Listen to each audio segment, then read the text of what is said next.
We're building the perfect mock drafts here in the Sportsocracy, and now it's time to talk about the New Orleans Saints. And the perfect mock drafts have to be named after the perfect comedian. It's Chris Farley. Yeah, things are going great. So your Chris Farley A-plus mock draft for the New Orleans Saints in 2022. You got 2 first-round draft picks now, thanks to the deal with the Philadelphia Eagles. So what are you thinking, Jeremy? Now you kids are probably asking yourselves, hey, Matt, how can we get back on the right track? The NFC sucks. I mean, sucks something fucking awful.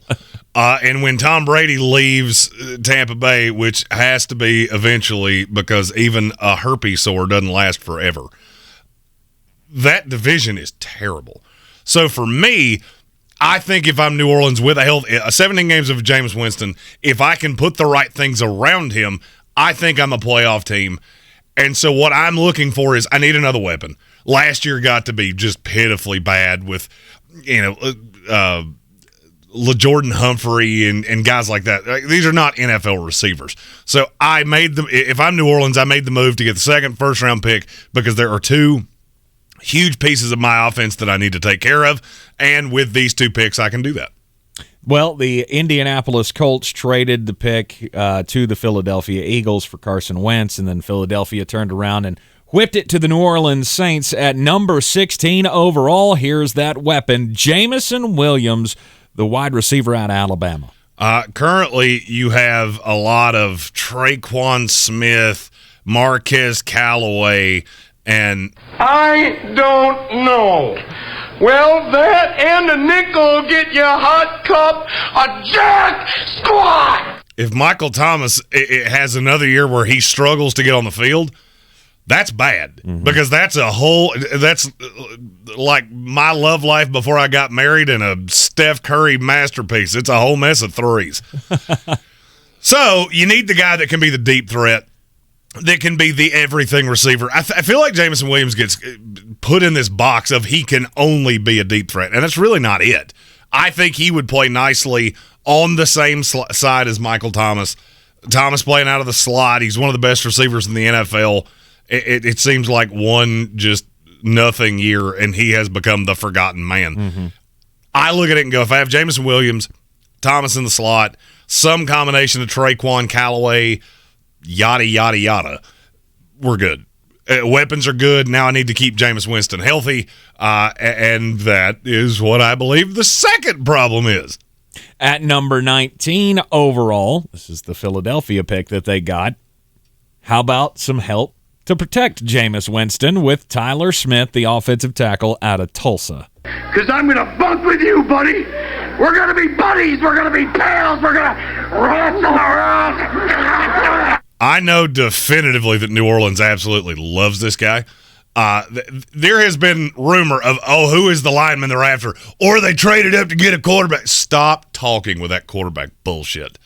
I mean, that is so – well, they worked out Sam Howell. Yeah, they worked out several people. It's called doing your due diligence because you don't think you have the long-term solution at quarterback. I'm going to say the same thing about Jameis Winston that I said about Sam Darnold. If he was in this draft with none of the tape, and the tape on Jameis has been better than it was on Darnold by light years, Jameis Winston would be the number 1 pick in this draft, and teams would be trading up to get him. That's how much ahead of the rest of the quarterbacks in this class are. So I don't think it's a quarterback. So you have to narrow down who is it lineman-wise. I have it on good authority that they think Tyler Smith is the left tackle of the future. That is why they procured this second pick. And I'm going to be honest with you, there's not many teams that I would look at and go, hey, you know better than I do. Teron Armstead, small school guy. That was your left tackle for damn near 10 years. And I just think you're going to do it again. It's a good front office, a smart team. And look, I like Tyler Smith. I don't think I like him as much as they do. I saw him as a right tackle or a guard, but that's one of the hard things about doing this is that I have to do it for 32 teams and try to ride the line as much as I can to keep from saying dumb things like Jamar Chase shouldn't have gone at 5. Poor man, that aged badly. Yeah, it did. I came off of it quick enough, but I have to do this for 32 teams. New Orleans has to do it for 1. They think he's the fit. They think he's the left tackle. To me, if that's how you feel about it, there's enough good tape on him that I could see it your way. And now you've got the left tackle, you got the receiver. I don't care what you gave up for next year. Next year's next year. It's the NFL. The salary cap doesn't matter. But for this perfect mock draft scenario, you went into this picking this as nobody reaches. You got to pick within your window. Did you have Tyler Smith ranked this high? On my board, no. On my board, he is 33. So, it's not a huge reach, but for me, there are certain times that you have to make exceptions to the rule. They have him that high. And so if you have him as this is a franchise left tackle, then he should be in the top 10 because this is just a draft where I'll put it this way. Where everything drops off for me is after Kayvon Thibodeau. All right, so from Thibodeau to all the way through past Tyler Smith, all the way into the second round at 46. The difference in grade is 0.2 of a point. Mm-hmm. So, beauty's in the eye of the beholder. If that's your guy, go get your guy. That is one of the few exceptions I made here because I am that confident that he will be one of these 2 first-round picks. All right, in the second round, pick number 49 overall, the New Orleans Saints could take Jaquan Brisker, the safety out of Penn State. And this is one of those that once I saw it, I couldn't unsee it, and now I just want to grab whoever hands this pick in. Before they do it, I want to grab him by the shoulders and go, does that card say Jaquan Brisker? Because if it doesn't, you're fucking doing this wrong. Look, I am a Jets fan. I know Marcus May infinitely better than any little highlight reel that you can see is going to tell you what he is. Mm-hmm. The best I ever saw him play, he was half-assed filling that Jamal Adams role. The best I ever saw him play was as a true deep safety when he knew he had the enforcer in front of him. That's exactly what Jaquan Brisker is. And it's exactly not what Daniel Sorensen is. I do not understand how he is still in this league as a projected starter. I do not know what he has pictures of who doing to what, and why is it you putting your wiener somewhere that it's not supposed to? Because that is the only thing that makes sense. I love this pick. There is no team in the NFL I'm more confident of their first 3 picks than I am with the New Orleans Saints. New Orleans sent the third-round pick to the Houston Texans, but they get a compensatory pick at the end of the third round at 98 overall, and you've got them possibly taking Isaiah Likely, the tight end out of Coastal Carolina. This is a kid they brought in for a workout. I know they like him. There's a lot of teams that like Isaiah Likely. He's been in Buffalo today. He was with the Jets earlier in the week. He's well-traveled, which tells me that this kid's going to go higher than you think he is. Now, for me, on my board, this is not high for Isaiah Likely. I saw enough at the Senior Bowl because I have him at 87. I have him at 87. Okay. So this is actually a little bit of a value. Yeah. He's a better blocker than you think. He's a very utility tight end, and this allows Adam Troutman to do what it is that he does best. Be honest with yourself. You didn't see a ton of Troutman last year. I think he only played somewhere in the neighborhood of 600 snaps total. The best I saw him was as a blocker. All right, he was a good run blocker. He was a decent enough receiver. This gives you another utility piece that when I need him out in route, he can be out in route. When I need him to block, he can block. And I look at this with Jameis Winston, who, A, holds the ball entirely too long, B, has always had a predilection to really fall in love with tight ends. This gives me 2. And are they similar players? They're similar-ish. Troutman's bigger. I think Troutman has probably more of an inline, and Isaiah Likely's more of a move. And to me, there's a lot of merit to that. You look at how this offense runs, it makes you very multiple, gives you another target, and keeps the pieces in place, and will help you. It'll help you in the run game, too. He had one of the best blocks in an all-star game that I have ever seen. We're in the middle of the perfect A-plus Chris Farley mock draft for the New Orleans Saints. We always come to you from the Ingles studio. Ingles Supermarkets, low prices, love the savings. In the 4th round, the New Orleans Saints have their own pick here at 120 overall. Mario Goodrich, the cornerback out of Clemson. I am sure there is somebody that has watched these first 4 picks and is looking at corner. Sweet mother of God, what is the holdup? I get it. I do. I get it. I don't love Chauncey Gardner-Johnson, and I never have. I think you're 3 years into this. The best you've ever saw of him was as a rookie.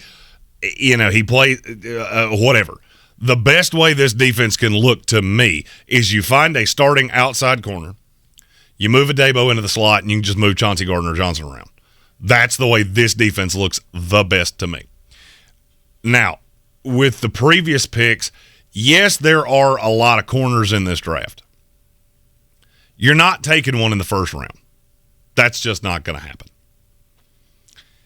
Then you look at the drop-off that happens. Jaquan Brisker is infinitely more important than any corner you could take there. The rest of them are just going to be gone. You get into the developmental prospect stage of Tariq Woolen, Martin Emerson, who's really scheme-specific, Alontae Taylor, Kobe Bryant, I already know exactly what he is, Darian Kendrick that was a wide receiver. None of those really appeal to me if I'm New Orleans. I'm looking for a guy that I pretty well know what he is, but I look at him and go, this guy has more scheme versatility. He's more ready to play right now. Does he have the super high side? No. Does he have the unbelievable length? No. He has stereotypical corner size. And I think being on the opposite side of Marshawn Lattimore, this gives you a corner that if there is the Brandon Cooks type receiver, he is fast enough to stay with him. He plays off guys like that. And I can use this guy as my number 2 corner, complimentary drafting, allow Paulson Adebo to go into the slot, which is where he belongs. In the 5th round, 161 overall, New Orleans could get a guy out of LSU, linebacker Damone Clark, who's got an injury question. People greatly undervalue how relevant it is of how much tape you've seen on a guy. Your local scouts are going to know, if you're New Orleans, they're going to know LSU, they're going to know Louisiana, they're going to know Louisiana Monroe, they're going to know those schools like the back of their hand.